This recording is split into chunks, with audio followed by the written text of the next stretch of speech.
At ang lahat ng yan ay dahil dito sa paksa natin ngayong pong umagang ito is about the gift of the Holy Spirit.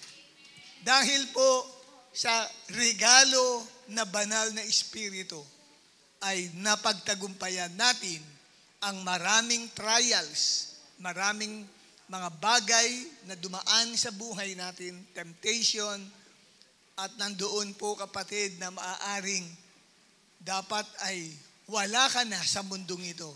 Maaari nakapag-isip kang magpatiwakal, mag-suicide, pero nagawa mong mapagtimpi ang lahat ng bagay na yun. Kaya ngayon ay ikaw ay nabubuhay. At dahil po dyan, sa tinatawag nating the gift of the Holy Spirit. So, dito po mga kapatid, ay babasahin ko po sa inyo kung saan ay sinasabi sa Bible na ang Holy Spirit ay gift po ito sa atin. Ang atin pong babasahin ay ang Acts chapter 2, verse 38 to 39. And Peter said to them, repent and be baptized, every one of you in the name of Jesus Christ, for the forgiveness of your sins, and you will receive the gift of the Holy Spirit. So may binabanggit na gift of the Holy Spirit. Ito po'y regalo ng ating Ama sa langit, at ang regalong yun ay ang Holy Spirit. Verse 39, for the promise is for you and for your children and for all who are afar off, everyone whom the Lord our God calls to Himself. So, ang pangako ng Diyos na Holy Spirit ay hindi lamang para sa iilang tao, kundi ito ay pinangako ng Diyos, hindi lamang sa mga unang mananampalataya, kundi maging sa atin sa kapanahonang ito. Ito ay pangako na regalo ng Diyos, walang iba kundi ang Holy Spirit. Marami po tayong tinalakay in the past na kung saan po, mga kapatid, ay napag-usapan po natin ang iba't ibang greatest gifts of God. Nasa ika-4 na Sundays, o nasa ika-5 Sunday na po, o ika-4 na Sunday na po tayo na tumatalakay sa team natin about God's greatest gifts. At ang una nating tinalakay na gift of God ay ang gift of faith, regalo ng pananampalataya. At ang ikalawang pinag-usapan natin ay the gift of eternal life, regalo din ng Diyos yan. At ang ikatlo, nung last December 24, ay Jesus Christ, the best gift of Christmas ever. So si Jesus, yung regalo ng Diyos sa atin. Ngayon, before na iwan natin ang taong 2023, ang ating topic naman is about the gift of the Holy Spirit. Ngayon, maaaring po kapatid na pag-iisip nyo, ano ba ibig sabihin ng gift? Ang gift, hindi po ito bayad. Iba yung payment sa gift. Ang payment ay dahil nagtrabaho ka, may ginawa kang mabuti, kaya binayaran ka. Pero yung gift ay hindi nakabatay sa ginawa mo, hindi nakabatay sa bagay na tinabaho mo, kundi nakabatay yan doon sa kusang loob na nagbibigay. Whether your birthday or not, whether it is Christmas season or not, pero dahil ikaw ay generous, no? Mapagbigay ka, kaya bibigyan ka. No matter kung ano man ang ginawa mo, ikaw man ay napakasalbahe o napakabait, pero gusto nung nagbigay na regaluhan ka. Yun po ang ibig sabihin ng gift. No? Kaya ang gift ng Holy Spirit ay ibinibigay unconditionally. Wala pong kondisyon. No? Ito ay kusang loob na ibinibigay. Sabi ko nga, it is not based on good works. No? Hindi nakabatay sa mabuting gawa. It is not based on how you behave. Dahil napakabait mong bata. Dahil masunuring ka sa Diyos, kaya ibinigay sa iyo ang regalo ng Diyos. Hindi po yun. The mere fact na ang grace ang gift ay grace ni Lord. Pag sinabing grace, ito ay awa lang sa iyo. Hindi ka deserving, hindi ka karapat-dapat tumanggap ng anumang blessing, pero ibinigay sa iyo ng Diyos. Ang tawag doon ay gift. Hindi ka deserve. Hindi mo deserve ang isang bagay. Ibig sabihin, hindi ka karapat-dapat. Hindi mo pwedeng sabihin, dapat lang na talagang ako ay bigyan ng regalo. No. Hindi po. Kusang loob ng Diyos na regaluhan ka, at lalo na po nitong tinatalakay natin ngayon about the Holy Spirit. At ating pong pag-aralan, ano ba ang Holy Spirit na ating pinag-uusapan? Who is the Holy Spirit? Mababasa ninyo, kapatid, na ang Holy Spirit, una sa lahat, napakaraming titles sa Bible. Sa Old Testament at sa New Testament, marami pong titles na ibinigay sa Holy Spirit. Isa po doon ay tinatawag siyang the Spirit of God. Ang iba ay God's Spirit, at ang iba naman ay the Spirit of the Almighty God. O kaya Spirit ang tawag lang sa Kanya. Pagdating po sa New Testament, ay tinawag na po siya as Holy Spirit, o kaya Spirit of Truth, o Comforter, o kaya naman po ay Helper, Advocate, and the Spirit of Christ. Marami pong katawagan sa Kanya, no? Sa Old and New Testament. At dito po, gustong ipaalam sa atin, dun pa lang sa Book of Genesis, ay ipinakilala na sa atin ang Holy Spirit ay nag-i-exist na bago pa lamang po na nailalang ang lahat ng bagay sa mundong ito. Ang sabi ng Genesis chapter 1, verse 1 to 2, in the beginning, God created the heavens and the earth. The earth was without form and void, and darkness was over the face of the deep. And the Spirit of God, which pertains to the Holy Spirit yan, was hovering over the face of the waters. So siya po, kapatid, ika nga ay sumasa ibabaw, no, ng tubig nung panahong yon, ang Holy Spirit. Wala pang mundo. Wala pa po, kapatid, ng mga islands, wala pang mga trees, wala pang mga hayop, ay ang dyan na ang Holy Spirit. So, pinakikita lamang dito na ang Holy Spirit ay kasakasama ng Father God sa paglikha sa buong, sa daigdigan. Now, ang Holy Spirit po, mga kapatid, first of all, who is the Holy Spirit? Number one, the Holy Spirit is all-powerful. Siya po ay makapangyarihan sa lahat. Sabi ng Job 33 verse 4, bakit siya all-powerful ang Holy Spirit? Sapagkat ang Holy Spirit ay creator, isang manlilikha.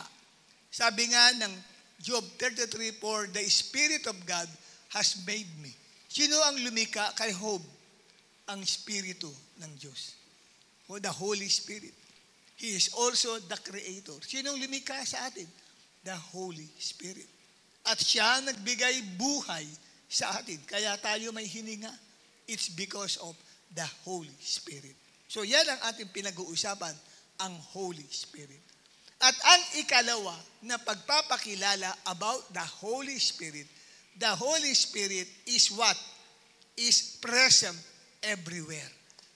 Hindi ka makapagtatago sa Holy Spirit. Nakikita ka ng Holy Spirit kahit saan ka sumuot o magtago o magkubli. Sabi ng book Psalm 139, verse 7 to 8, Where shall I go from your spirit? Saan ako magkukubli o magtatago mula sa iyong espiritu? Where shall I flee from your presence? Therefore, ang Holy Spirit pala ay presensya ng Diyos. The Holy Spirit is the presence of God. Okay? If I ascend to heaven, kung ako'y umakyat sa langit, nandun din ang Holy Spirit. Kung ako'y pumunta sa pinakailalim ng lupa, yun yung Sheol, ay nandun ka rin. So, sa lahat ng dako, ang Holy Spirit ay present. Lahat ng lihim na ginagawa natin ay nakikita ng Holy Spirit. At ano pa ang pagpapakilala sa Holy Spirit?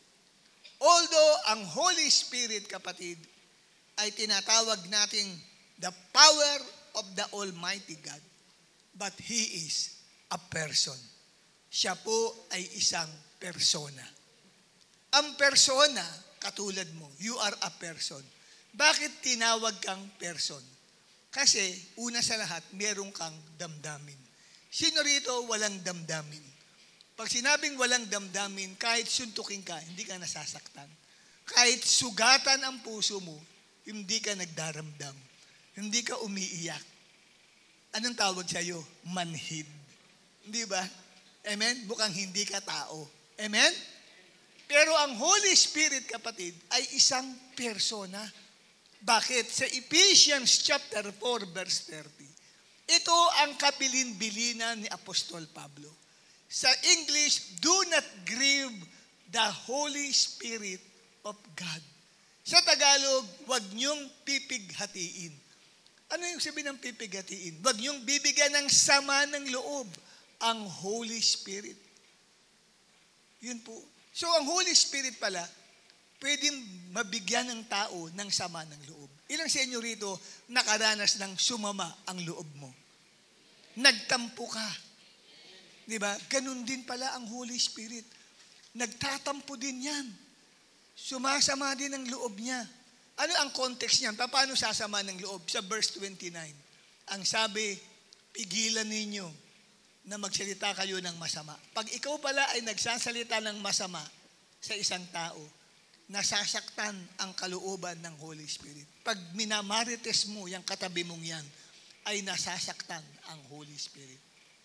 At ang sabi, ay alisin ninyo ang lahat ng galit, puot. Pag mga may galit pala na nakatago sa puso natin, ang Holy Spirit, sumasakit ang puso, ang kalooban ng Holy Spirit.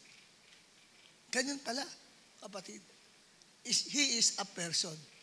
Ang ikaapat na pagpapakilala sa Holy Spirit ay He is the representative of the Father and the Son on this earth. Siya, kapatid, ang tinatawag nating congressman. Representative, di ba? Ano ibig sabihin nun? Sila yung nagpapakilala kung sino ang ating Diyos, kung sino si Jesus at kung sino si Father. Yung presence ng Holy Spirit ay presence ni Father at presence ni Jesus Christ. Kaya minsan sa gawain natin, pag nagwo-worship tayo, nararamdaman natin yung yakap ni Jesus sa pamagitan ng Holy Spirit yun. Ang sabi ng 2 Corinthians 13 verse 14, the grace of the Lord Jesus Christ and the love of God and the fellowship of the Holy Spirit be with you all. Sino raw ang nakikipag-fellowship? Ano niyo yung fellowship? Yung kayo ay nagkakaroon ng deeper na relationship. Di ba? Kakwentuhan mo ba yan? Lagi mo ba nakakwentuhan yan, sis? Yung katabi mo? Lagi ba kayo nag-uusap yung katabi mo? Yan. Nagkakaroon kayo ng fellowshipping. Sino ang ka-fellowship natin dito sa lupa? Si Father, si Son, o si Holy Spirit? Si Holy Spirit. Siya po, kapatid, yung nakikipag-ugnayan sa atin. Si Father at saka si Son, nandoon po, nakaupo sa kanilang luklukan. Ang Holy Spirit nandito sa mundo. At siya, kapatid, ang nakikipag-commune o fellowship sa atin. Nire-represent niya si Father, yung pag-ibig ng Ama at yung biyaya ng Panginoong Jesus, pinapadama sa atin sa pamagitan ng Holy Spirit. Ayun. Kung naramdaman mo, kapatid, na si Jesus niyakap ka, Holy Spirit yun, yumakap sa iyo. Nire-represent niya si Jesus sa buhay mo.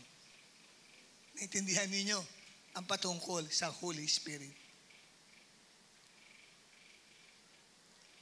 Ngayon, ano ba ang role o function ng Holy Spirit sa buhay ng isang mananampalataya?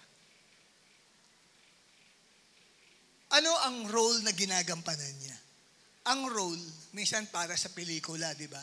Ano ang role ng isang artista doon sa pelikulang gusto nilang ipapalabas sa tao? Okay? Ngayon, ang Holy Spirit may role din sa buhay natin lahat. Ano ang role ng Holy Spirit? Ang role po ng Holy Spirit is this. Siya po ay tumira saan? Sa physical body ng bawat mananampalataya ni Jesus. Ang role ng Holy Spirit is to live inside you. Tumira siya sa loob ng katawan mo.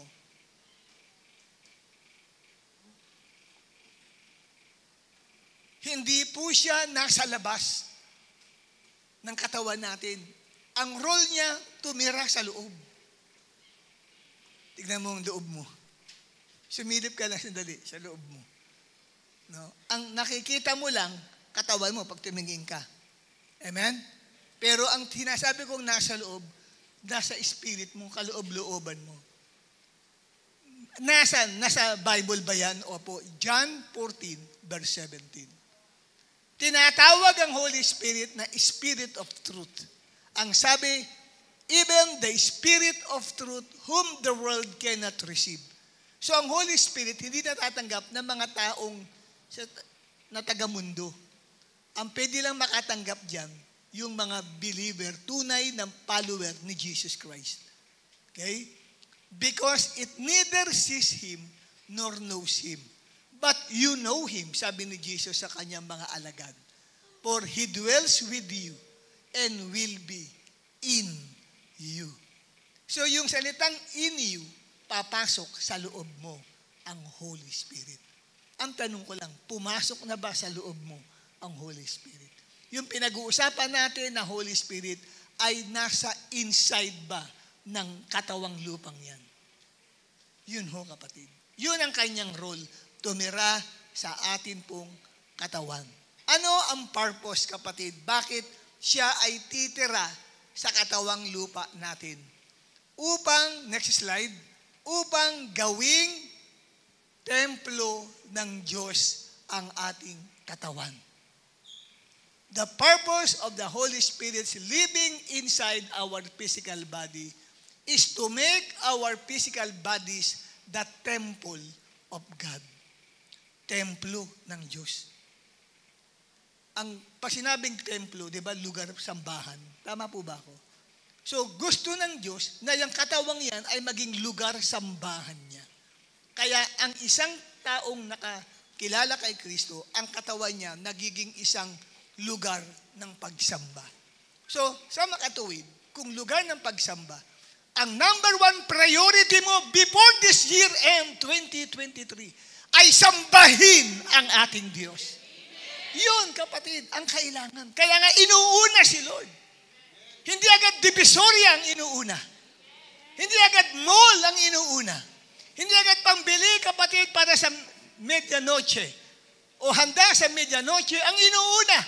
Hindi agad, kapatid, pagliliwaliw sa iba't ibang lugar. Ang inuuna ay ang pagsamba sa Diyos dahil ang katawan natin ay templo ng ating Diyos na buhay. Kamayan mo ang iyong katabi, sabihin mo sa kanya, praise the Lord. Nandito ka sa gawain ng Panginoon. Ginampanan mo ang tungkulin mo bilang lugar ng pagsamba. Amen po ba? Ano ang sabi ng 1 Corinthians 3:16?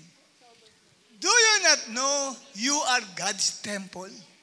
And bakit naging God's temple? Dahil ang Espiritu ng Diyos ay nakatira sa iyo. Kaya naging templo ng Diyos ang katawan ng isang believer, nakatira sa kanya ang Espiritu ng Diyos. Okay?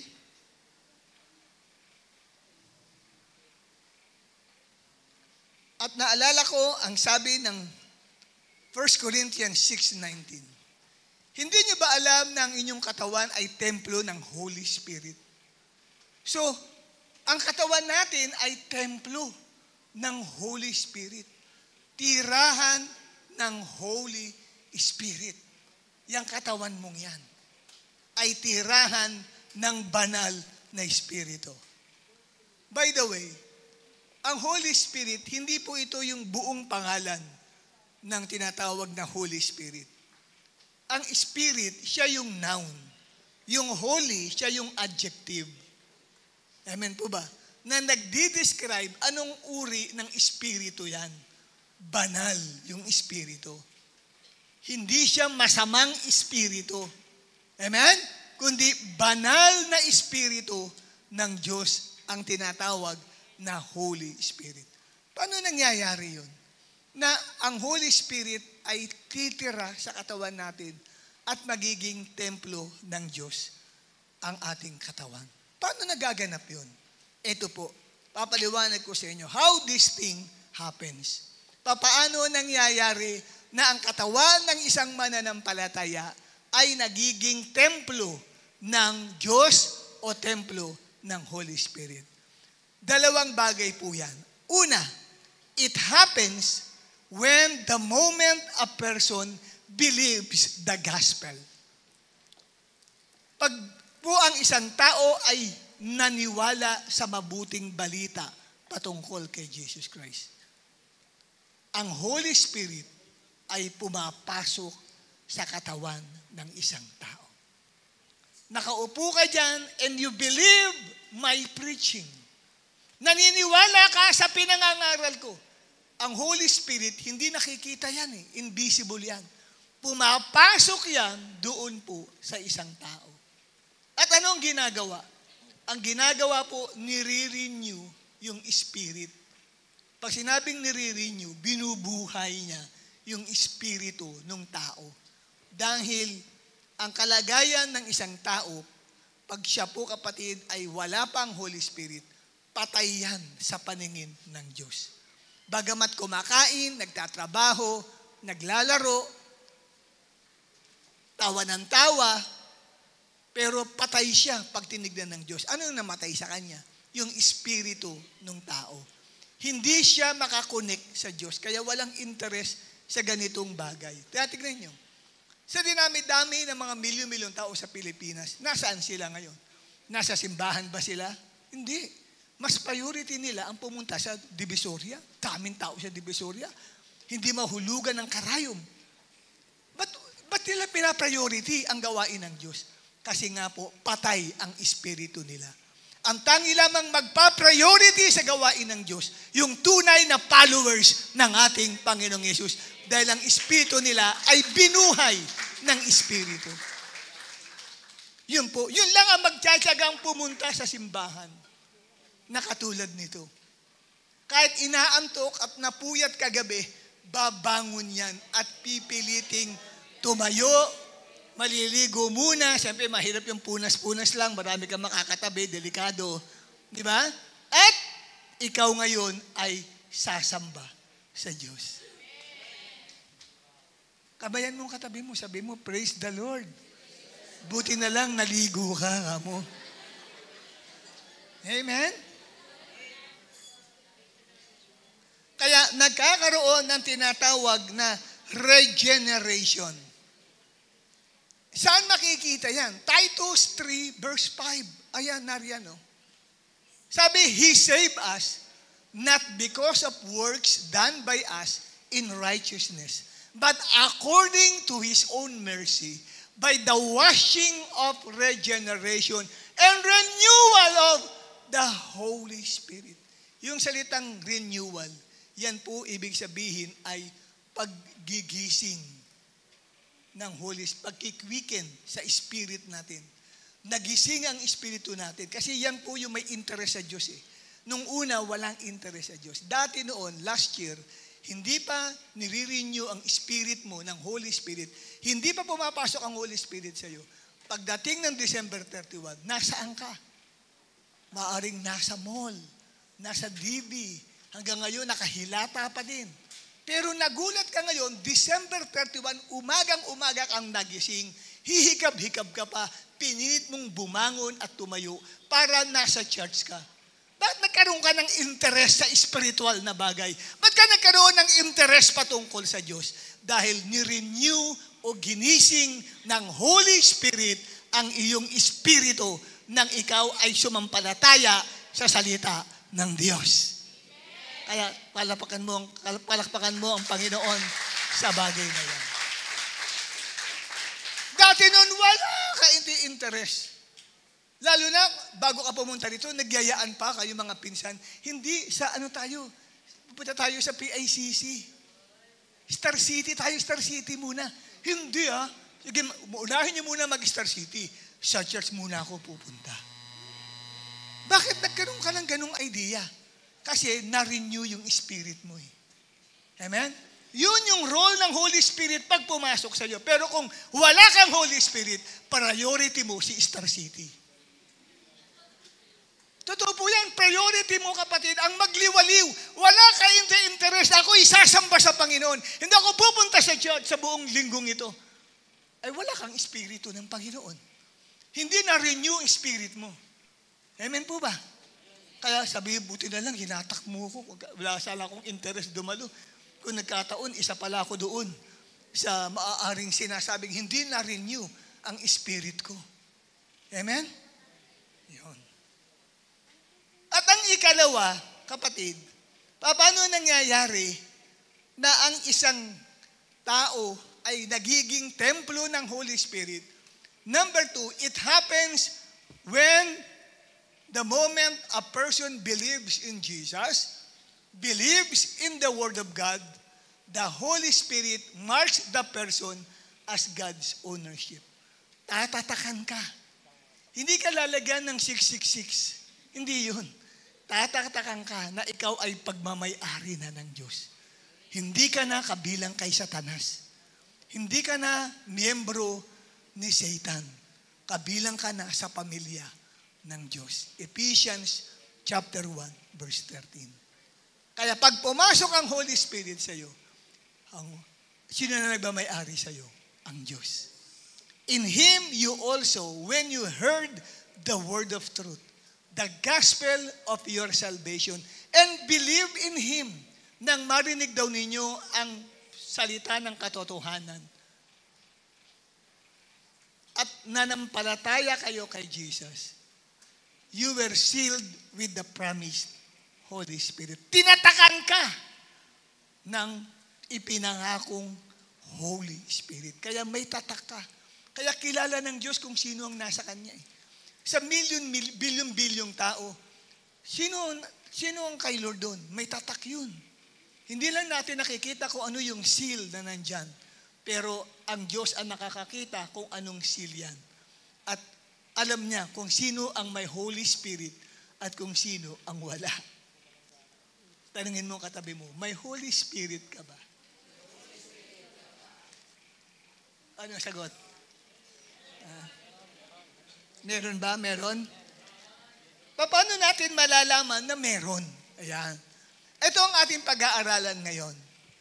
Merong 7 biblical evidences na merong kang Holy Spirit. Makinig kang maigi. Sabi sa katabi mo, makinig kang maigi. Para malaman natin kung may Holy Spirit ka ba. Baka mamaya demonyo ang nandyan. Baka mamaya masamang spirit pala nasa loob ng katawang yan.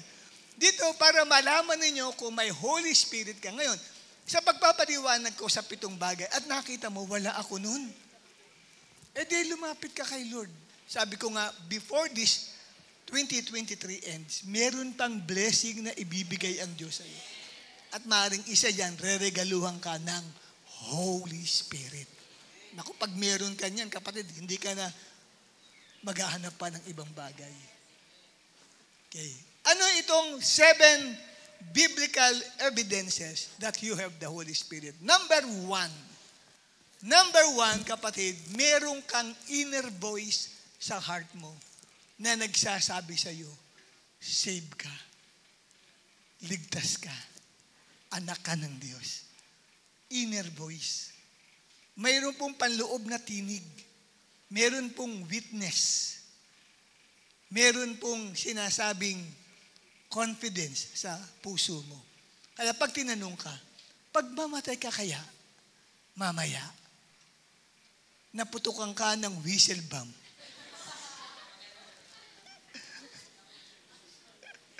O yung, ano ba yung tumatalon-talon na quitis, di ba, nalululun minsan yun. Nakalulung ka ng 5 star. Huwag naman mangyari sa inyo yun, amen? At namatay ka, saan pupunta ang kaluluwa mo? Yun po tanong eh. Saan pupunta? Sigurado ka ba sa langit ka pupunta? Kung hindi ka sigurado, pag ang sagot mo ay, that's a very good question, Pastor. Pero ang Diyos lang ang nakakaalam kung saan pupunta ang kaluluwa ko. Sabihin, walang witness o confidence ka na ligtas ka. Pag wala kang Holy Spirit sa loob mo. Kasi ang Holy Spirit, pag nakatira sa loob mo yan, yun ang magbibigay ng witness sa iyo. Save ka. Wala kang doubt o nag-aalilangan. Alam mo sa sarili mo, papasok ako sa langit. Ligtas ako. Ano ang patunay? Roma 8:16. Romans 8:16. Basahin nga natin ng lahat ng mga sure na pag namatay sila, diretso sa langit ang kaluluwa nila. Basahin natin lahat ng ligtas tumayo. Sige, lahat ng alam nila ligtas sila tumayo. Yung nagliligtas-ligtasan, maganda tayo. Ang dami tuloy nakigaya sa inyo. Okay? Basahin natin ang Romans 8:16, 1, 2, 3.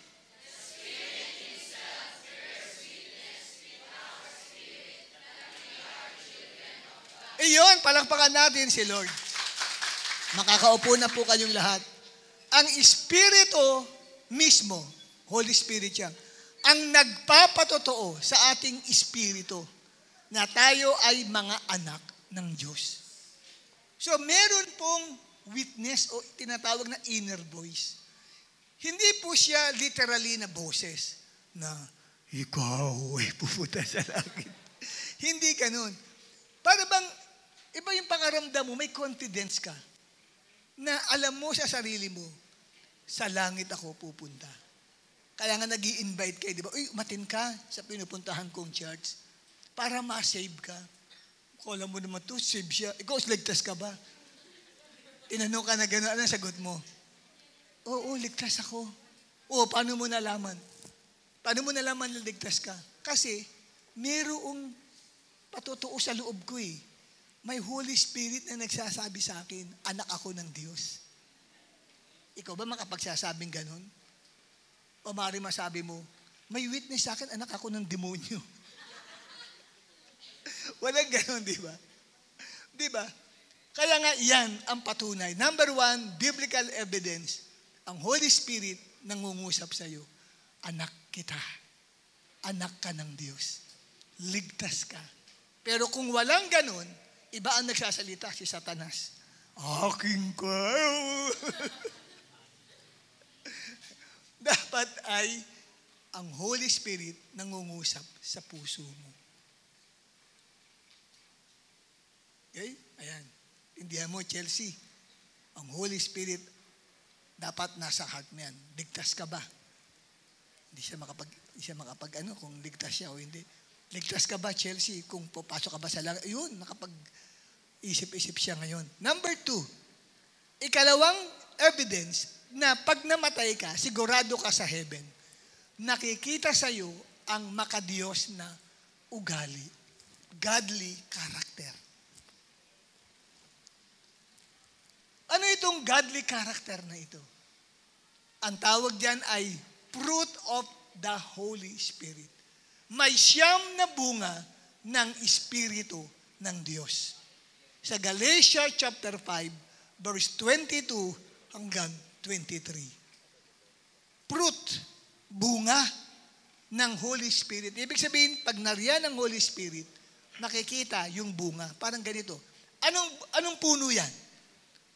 Anong babatayan mo? Para malaman mo kung anong puno yan. Yung bunga niya. Nakita mo ay bunga ng mangga. Anong puno yun? Bakit mo nalaman? Yung bunga nakita ko eh. Ganun din. May Holy Spirit ba yan? Tingnan mo sa bunga. Meron ba siyang bunga ng pag-ibig? Number 1, love. O puro sama ng loob ang kinikwento sa iyo niyan. Puro hinanakit. Pag nakita ko yan, papatayin ko yan, pupugutan ko yan ng ulo. Gigilitan ko yan. Di ba? Huwag magpapakita sa akin ng taong yan. Yun, lagi mo naririnig doon sa tao. Tapos sabi niya, may Holy Spirit daw siya. Hindi. Ang maririnig mo sa taong may Holy Spirit, mapagpatawad yun. Bagamat marami siyang sinasabi sa akin, ang pangit-pangit ko daw, ang baho-baho ko daw. Pero mahal ko pa rin siya. Fruit yun. Ikalawa, na fruit, joy. Yung bunga ng kagalakan. Pag tinignan mo para nakakain ng bulok na kalamansi. Ang lungkot ng mukha. Ang lungkot-lungkot. Pag malungkot ang tao, ano ang kanyang posture sa katawan niya? Meron bang malungkot na malungkot? Siyempre, diba? Kung malungkot talagang, wala bagsak, pati balikat. Malungkot Di ba? Parang nalugi. Pero yan, makikita niyo kung may Holy Spirit yan, may joy yan. Kita mo pa lang sa mukha, nakangiti na yan. Masayang, mapagkakamalan mong may pera. Akala mo maraming pera. Yan. Humanap ka ng taong masaya. Yan. Yung nakangiti. Ayan. Hindi ko sabihin may nakangiti, may pera.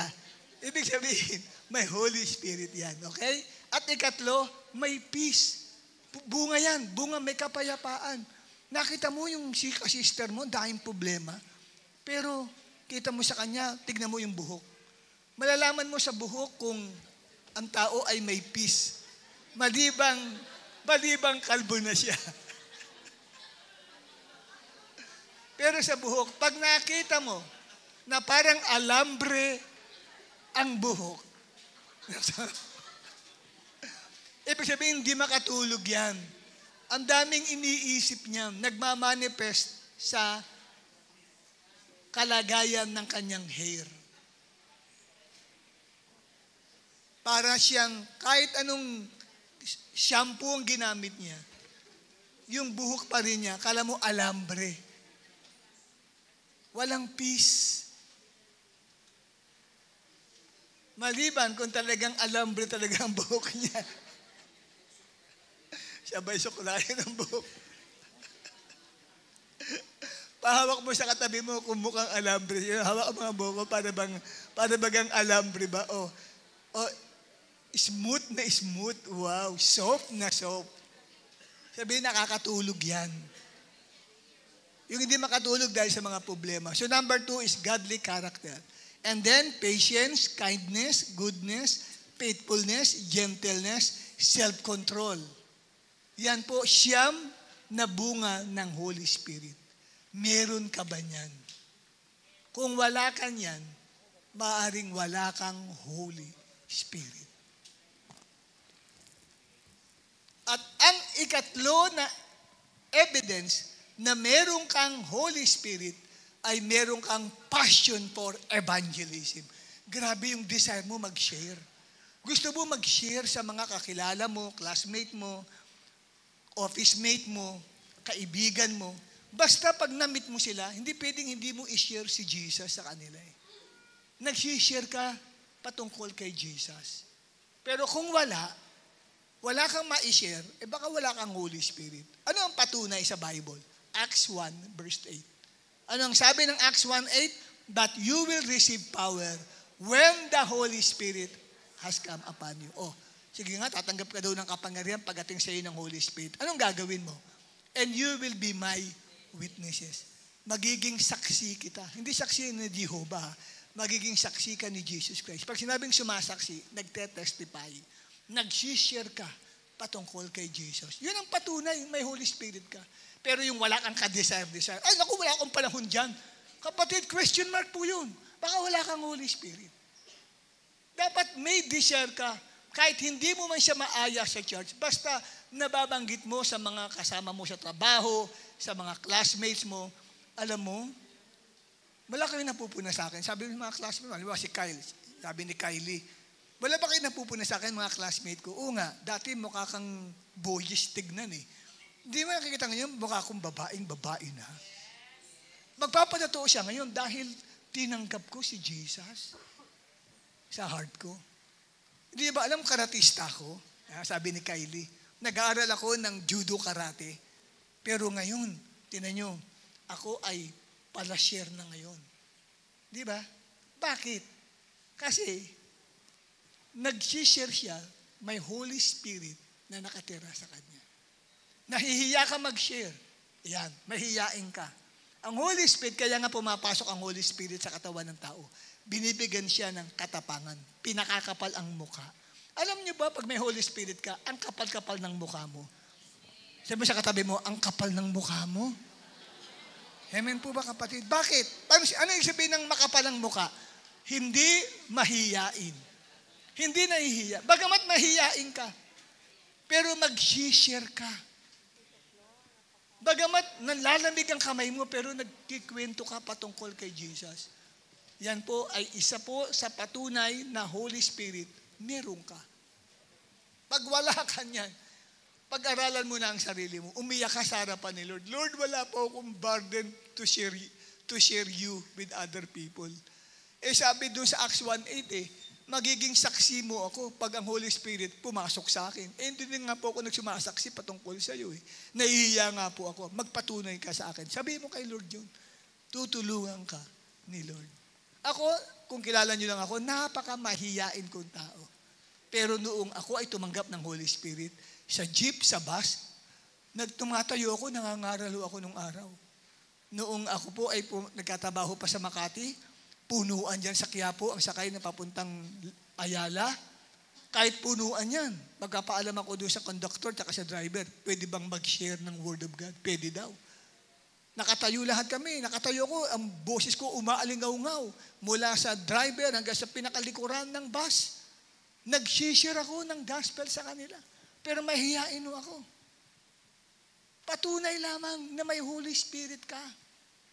Ako na lang kilala ko sarili ko. Mahihiyain ako sobra. Hindi mo ko mapapatayo sa harapan ng tao. Nahihiya ako magsalita. Pero dahil sa Holy Spirit, kasi hinamon ako ng aming pastor dyan Ang tawag ko sa kanya ay kuya pa nun Sabi sa akin, alam mo Perdi, kung totoo may Holy Spirit ka, hindi ka mahihiyang mag-share patungkol kay Jesus. Sabi ko, saan po makikita sa Bible yun? Acts chapter 1 verse 8. You will receive power when the Holy Spirit has come upon you. And you shall be my witnesses. So, hindi ka mahihiyang magpatotoo patungkol kay Jesus Christ. Amen? Hindi ka mahihiyang mag-share sa mga tao patungkol kay Jesus. Hindi lang sa bus, maging sa jeep. Ako ay nangangaral sa jeep. Kaya marami akong kabataan nung araw dito, tinuruan ko mag-evangelize sa jeep. Nagkaroon ako ng School of Evangelism. Sinasama ko sila sa jeep nung araw. Tinutulak ko, sige, mangaral. Hindi pa, anong gagawin ko po? Sabihin mo lang. Huwag mo sasabihin na, walang gagalaw. Naku, delikado, baka magtampuhan lahat yun. Akala nila, hold up. Sabi ko, yun ang iiwasan mo, walang gagalaw. Oh. Delikado yun. Sabi ko, huwag mo sasabihin, baka sa nervous ka, baka sa nervous mo sabihin mo, walang gagalaw Sabihin mo lang, magandang gabi ho, kasi gabi yun nung mula rito sa Tuwason hanggang doon sa Quiapo, pabalik. Yan, mga nangaral yan. Yung mga kabataan na tinrain ko sa School of Evangelism na yun. Amen? Kaya yan ang patunay. Sabi mo sa katabi mo, kung totoong may Holy Spirit ka, mag-share ka patungkol kay Jesus. At number 4, ang ika-4, kung may Holy Spirit ka, nagagawa mong magsalita ng iba't ibang wika. Nagagamit mo ang prayer language ng Holy Spirit. Ang tawag ay speaking with other tongues. Ito yung lengguaheng hindi mo naman natutunan. Hindi mo inaral. Nilagay ng Holy Spirit sa dila mo yung sasabihin mong ibang lengguahe, ibang wika. Pwedeng wikang Griego, wikang Greek, Spanish, pwedeng English. Di ka marunong mag-English, pero pag ikaw ay binigyan ng salitang English, dire-diretso, walang maling grammar yung English mo. No? Ayan. Acts chapter 2, verse 4, nang bumaba ang Holy Spirit, doon po sa 120 na believers, ano nangyari sa kanila? Nagsalita sila ng iba't ibang wika.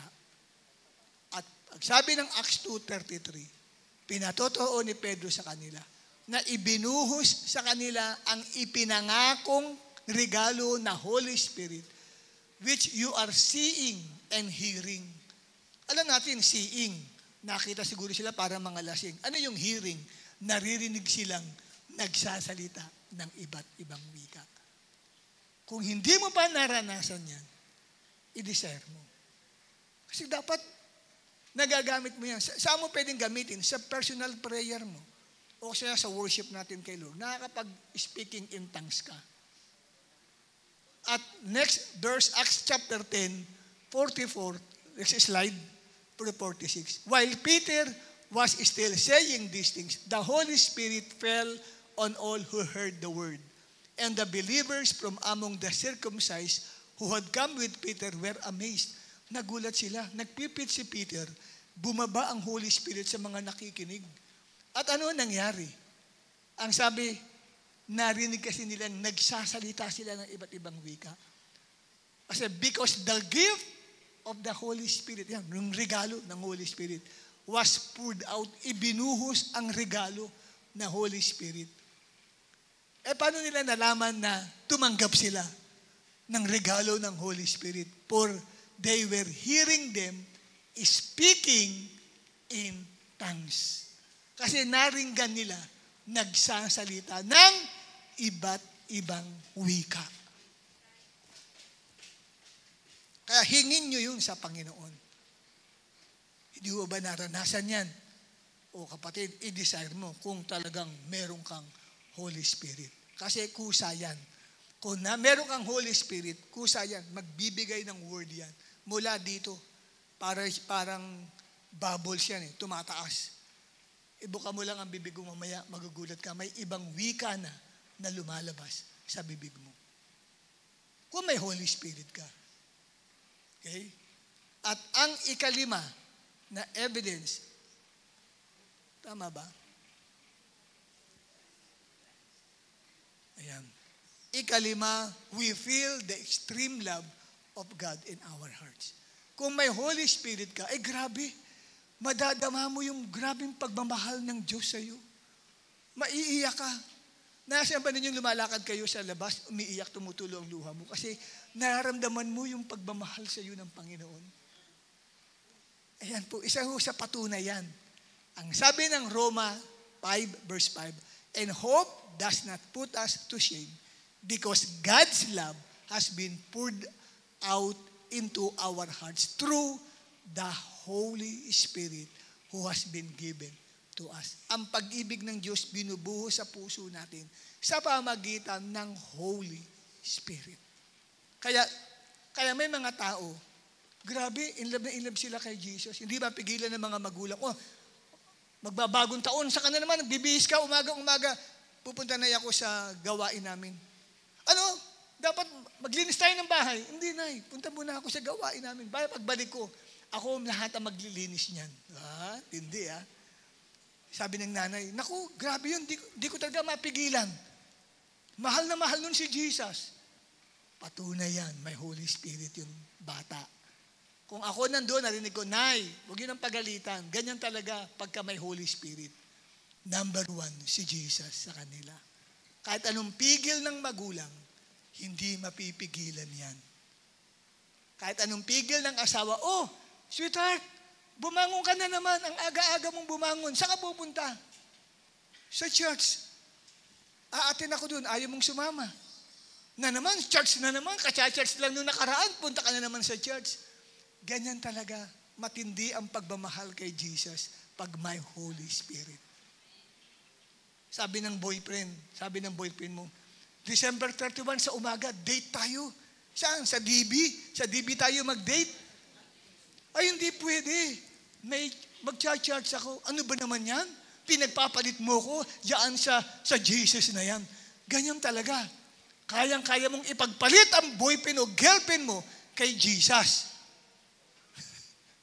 Kaya bang ipagpalit ang boyfriend at girlfriend mo dahil kay Jesus? Hindi mo kayang gawin yan. Kaya mo lang kung may Holy Spirit ka. Dahil ang tindi ng pagmamahal mo kay Jesus. Amen? Kahit na galing ka pa sa trabaho, gusto mo na magpahinga, kaya lang may prayer meeting, diretso ka sa church. Bakit? Ang tindi mo. Gusto dapat nagpapahinga ka na, pero sa prayer meeting ka pa. Galing ka sa trabaho, pagod ka, ang traffic pa. Pagdating mo, pupunta ka muna ng church bago umuwi ng bahay. Ang tindi mo. Bakit? Ganyan ka-extreme ang pagmamahal mo. May Holy Spirit ka eh. Pag may Holy Spirit ka, ang tindi ng pagmamahal mo sa Diyos eh. Yan po yun, mga kapatid. Kasi pinapalito ka, naranasan kasi namin yan. Na kinikwento ko, na-experience ko lahat yan. Tinawag ako ng nanay ko na panatiko daw ako. Panatiko ka talaga. Kahit bumabagyo, sigal number 3, dinadalawa pati mga kapatid mo, si Rowena, itong si Rejubi, binit-bit mo pa. Sana ikaw na lang. Lumilipad ng mga yero sa kalsada, susugurin mo yan para makadalo lang sa church niyo. Na-experience ko po yan. Because of the extreme love for Jesus. Bakit? May Holy Spirit ka eh. Pag may Holy Spirit ka, grabe yung pagmamahal mo kay Jesus. Iiwan mo lahat, maski sarili mo, hindi mo mamahalin ang sarili mo. Basta mahal mo lang si Jesus Christ. Amen? Ganyan ang totoong may Holy Spirit. Amen, kapatid. Kahit antok ka na, pinipilit mo pa rin magising at mapakinggan. Laging, last Sunday, inaantok din siya eh. Laging inaantok. Hikab ng hikab eh. Kaya ko na-feel kasi bigla akong inantok din ako. Nahawa mo ako eh, sis eh. Takala ko ba't ako inantok, nangangaral ako. Pala dito galing, hikab ng hikab. Ayan, dinasakan natin yung tuloy, gagalit na yan. Huwag mo nang anuhin, baka mamaya mag-backslide tuloy yan. Okay, so number 6, 6 na biblical evidence that you have the Holy Spirit in you. Jesus is Lord over your life. Si Jesus ang Panginoon sa buhay mo. Lagi mong bukang bibig, Jesus is Lord over my life, over my studies, over my family. Jesus is Lord over my ministry. Jesus is Lord over my relationship. Anong sabi ng 1 Corinthians 12 verse 3? Therefore, I want you to understand that no one is speaking in the Spirit of God ever says Jesus is accursed. And one can say Jesus is Lord except in the Holy Spirit. Hindi ka pwede magsalita, si Jesus ay Panginoon. Sa sarili mo lang. Yan ay galing sa Holy Spirit. No one can say Jesus is Lord except in the Holy Spirit. Kung hindi makapagsabi niyan, Jesus is Lord, baka sa demonyo yan. Sabihin mo, Jesus is Lord. Jesus is Lord. Jesus is Lord. Is Lord. Tapos babay, sa demonyo ka talaga. Hindi ba magsalita ng Lord? Kaya minsan yung pinagpipray na demon possessed. Sabi mo, Jesus is Lord. Jesus is. Ayaw ng Lord eh. Sabi ko talaga may demonyo nga talaga to. Hindi sila makapagsalita ng ganun. Jesus is Lord. Pero kung hindi mo nagiging bukang bibig yan, Jesus is Lord. Baka wala kang Holy Spirit. Dapat bukang bibig mo yun. Jesus is Lord. Kung estudyante ka, Jesus is Lord over my study. Kung may boyfriend at girlfriend ka, Jesus is Lord over my relationship with my boyfriend or with my girlfriend. Bakit? Pag siya ang Panginoon, siya ang nangingibabaw, siya ang master mo, siya ang nasusunod, ibig sabihin. Okay? At last but not the least, number 7, matatapos na tayo. Yay!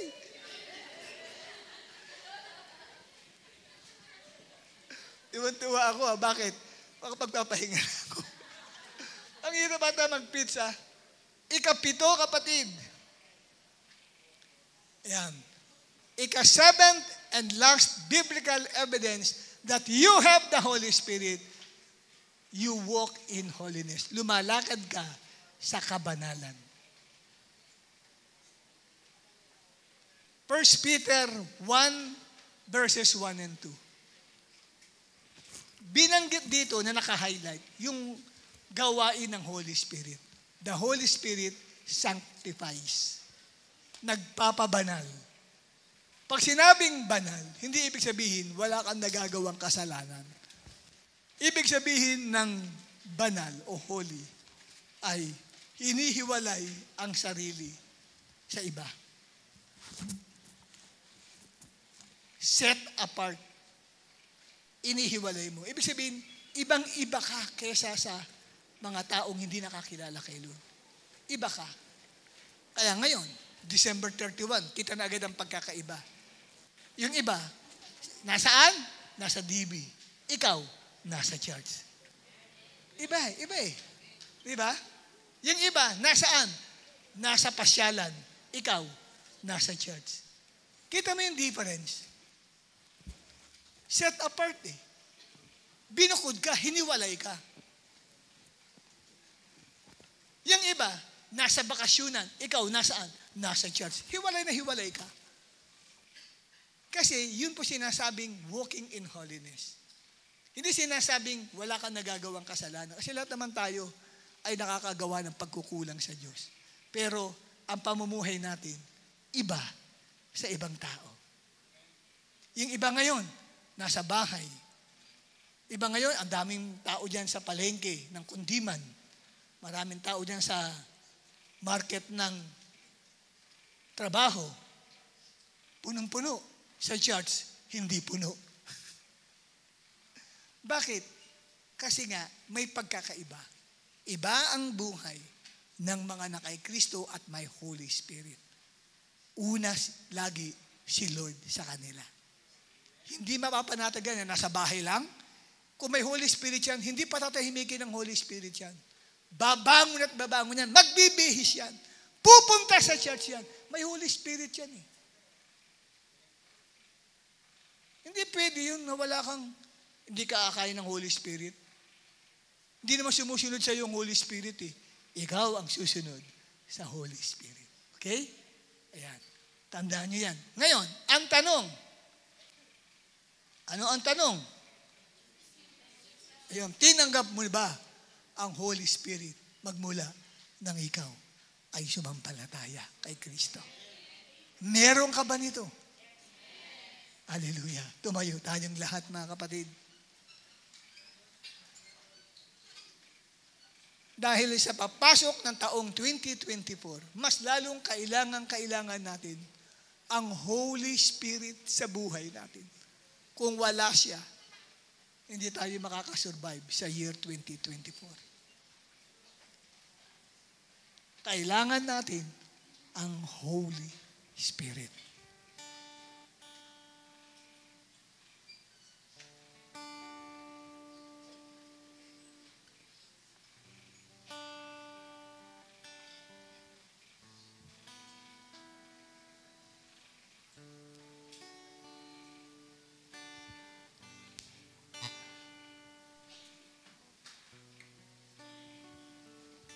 Taasin natin ang ating mga kamay. Ang nakikipag-fellowship o nakikipag-commune sa atin ay ang Holy Spirit. Nire-represent niya si Father God at si Lord Jesus Christ. Siya ang nandito sa mundong ibabaw, ang Holy Spirit. Bago man lang matapos ang taong 2023, sabihin mo, Holy Spirit, padama mo sa akin na nandito ka sa puso ko. Sabihin mo yun. Sige, ipikit mo ang mata mo. Huwag kang tumingin sa akin. Hindi ako ang Holy Spirit. Sabihin mo, Holy Spirit, padama mo sa akin na totoong buhay ka. Gaya ng narinig ko sa pinangangaral ni Perdi Baga. Maramdaman ko na kayo ay buhay na buhay, Holy Spirit, na nasa puso kita, na nakatira ka dito sa loob ko, na kung meron kang suliranin na problema, sabi mo, Holy Spirit, gumawa ka ng milagro sa akin. Upon this place we desire.